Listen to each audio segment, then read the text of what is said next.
is Hidden Killers with Tony Brueski. Here now, Tony Brueski. I'll begin with a door loose on its hinges, opened into the night. No broken glass, no sign of forced entry, just open, just enough to feel wrong. The roommates noticed it, talked about it, told friends. 9 days later, 4 of them would be dead. Obviously, this is more than a cautionary tale about locking your doors at night. It's more than just a text from dad saying, hey, make sure your locks are working, make sure the doors are good, and the kids going, we're fine.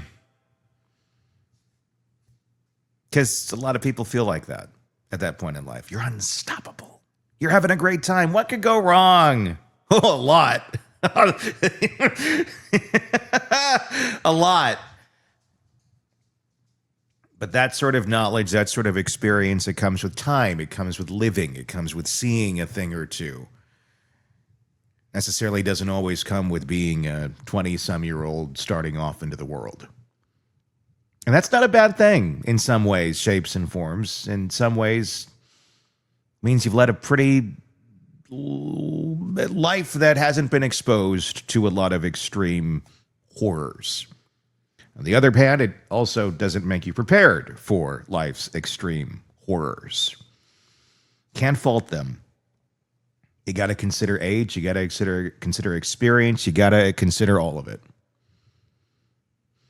The newly unsealed documents from August of 2025 cast a long, quiet shadow over what we thought we knew about Bryan Kohberger.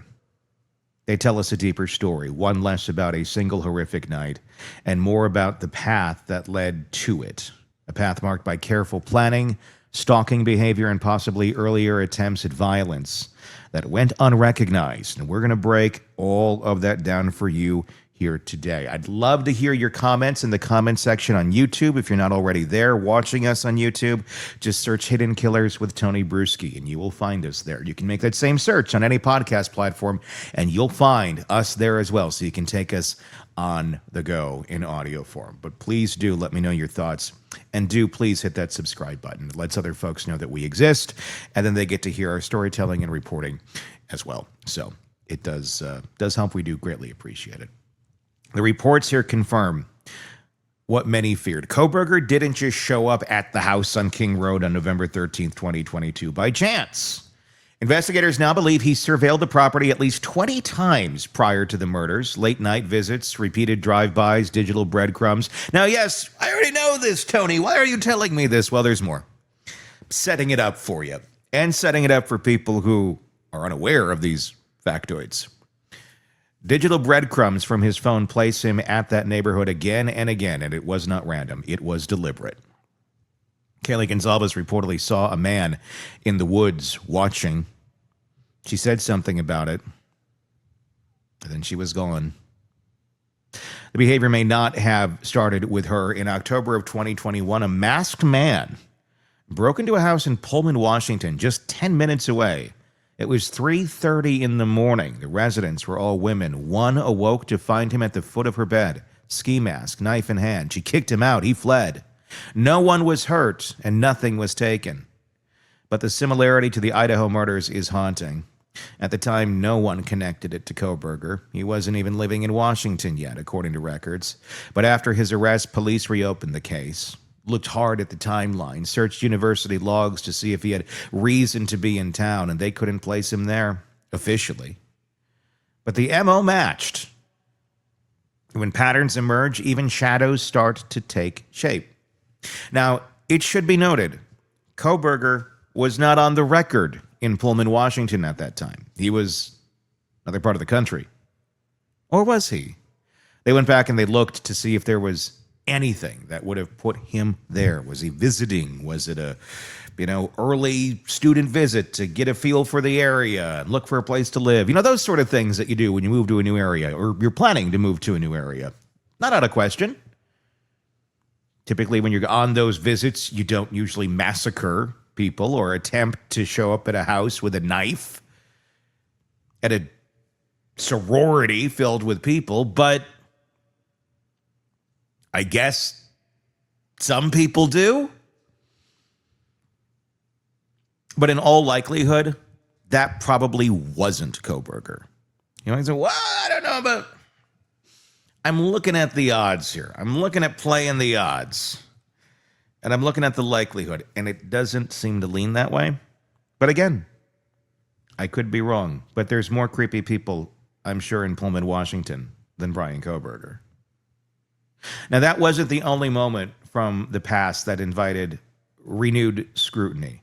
As investigators began digging deeper into Kohberger's digital footprints and physical possessions, a detail emerged that has unsettled even seasoned detectives. A small collection of ID cards. Now, we heard about this early on. We heard rumors that there were ID cards connected to the house, taken out of his glove box. Well, part of that was true. Never confirmed until now. Here's what happened. They weren't taken from the victims. They were from other women he had met in different contexts. Now, there's never a normal reason or really any reason, I would think, for the most part, to have someone else's ID card on hand, unless you're an adult and your child is going on a cruise with you and you're holding onto their ID to get them on and off the boat. I don't know. In an adult life, I don't know. I don't think a whole doesn't make a lot of sense. ID cards belong to the person. That's who they're for. They're not for other people. There's not a reason why you would collect them like trophies. Even if it's an expired ID card, why would you have it for somebody else? It just doesn't make any sense. The ID cards were discovered in a glove box, tucked away with no explanation. None of those women were reported missing. No complaints had been filed, but Kohberger had kept something that belonged to them. What is that all about? Well, it's known as a trophy. A token, a reminder that he was able to get that from them. It's a control mechanism. Something that really sad people have to tell themselves when they have no control in other parts of their life, but want to feel really powerful over a woman or whoever their victim may be. I got this from him. Look at that. That makes me feel, you did good. Look at that. Look at that, Bryan. You can do that. You're going to get that. That's the self-talk. That probably is going on in that monster's mind.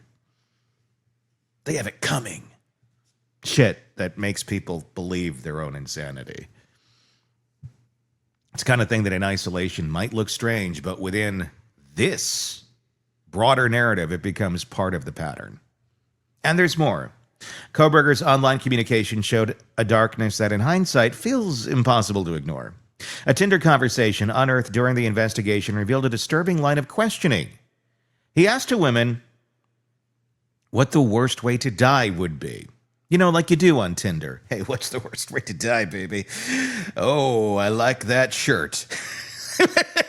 What? He also referenced knives. And the tone was clinical, not flirtatious. I don't know how you make that flirtatious.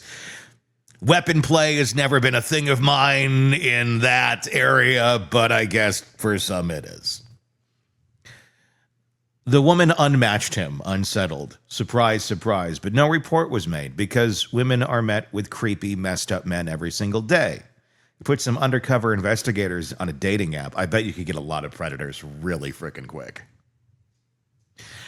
Nothing to flag, just another message lost in the noise. In the early morning hours before the murders, Kohberger was online again. According to browser history obtained by investigators, he accessed a police radio scanner site, specifically, like you do when you're innocent, the Pullman Police Department's live feed. It was 12:26 a.m. The murders would take place several hours later. He was testing response times, or was he testing response times, I guess is the question.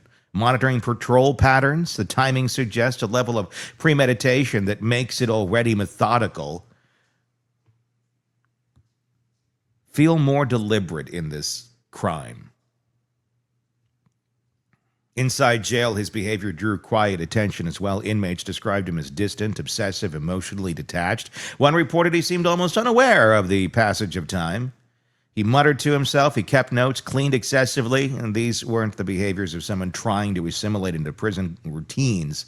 They were the actions of a man removed, detached from the moment, perhaps living or reliving the past. When he appeared in court, Kohberger didn't posture. There were no long statements, no attempts to challenge the prosecution publicly. He took a plea deal, 4 consecutive life sentences without the possibility of parole.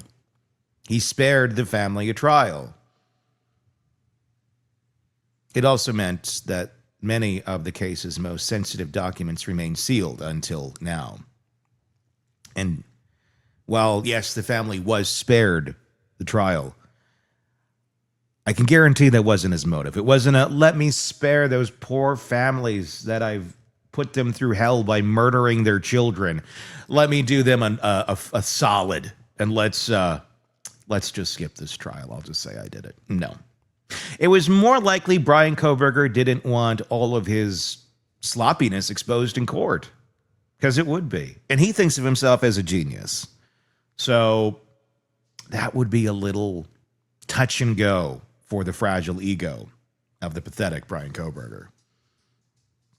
In early August, Judge Stephen Himpler ordered the unsealing of 43 case documents, among them defense motions, crime scene photos, evidence logs, and witness lists. Some remain partially redacted. Others, now public, have reshaped the understanding of what led up to the crime. One such revelation centers on Kaylee Gonzalez. A newly unsealed autopsy review suggests she may have suffered blunt force trauma in addition to multiple stab wounds. It's not confirmed whether the trauma came from a second weapon or from the force of the primary attack, but its inclusion raises new questions about the violence that took place inside that house. Questions about how quickly the attack escalated, about how much rage was involved.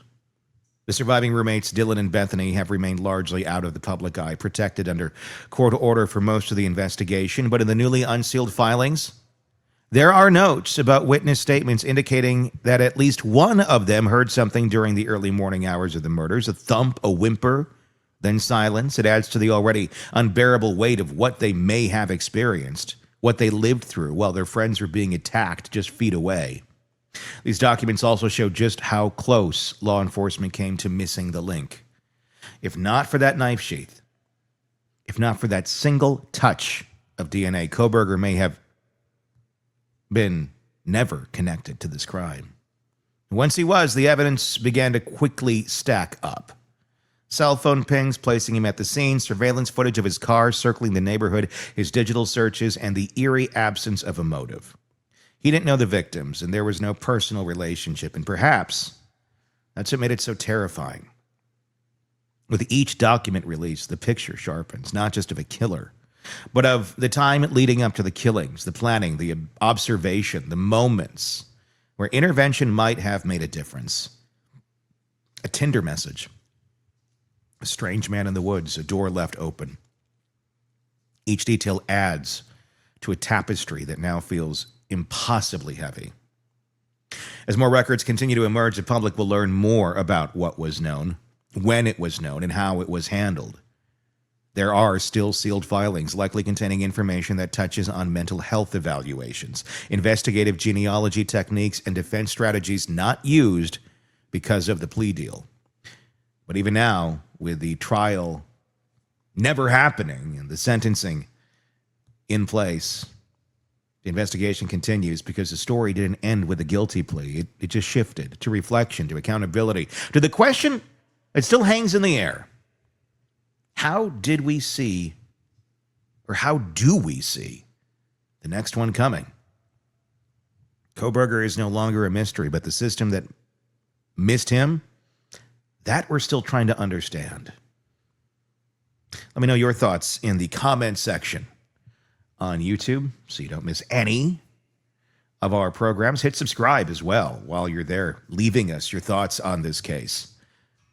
You can also find us wherever you get podcasts. Just search, again, Hidden Killers with Tony Brueski. You'll find us on any podcast platform and on YouTube. So you can subscribe and take us with you wherever you go.